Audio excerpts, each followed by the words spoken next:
I speak of the fruit cleanse for candida, which most people will say, oh, are you crazy? But that's the only way to heal it.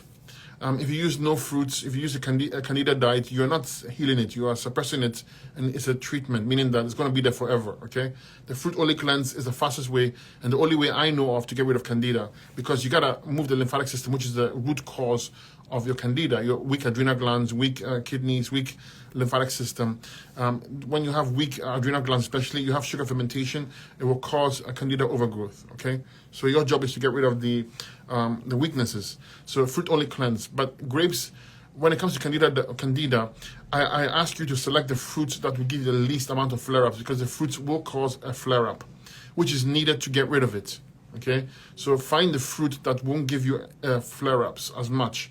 Grapes tend to give you flare-ups for some people, but if you look at the berries, especially like blackberries, blueberries, raspberry, they don't tend to give you flare-ups. You have to test. I cannot tell you which fruit exactly to use, but if I could use grapes and I had no immense flare-ups, I would use grapes for my candida. Yes. Okay.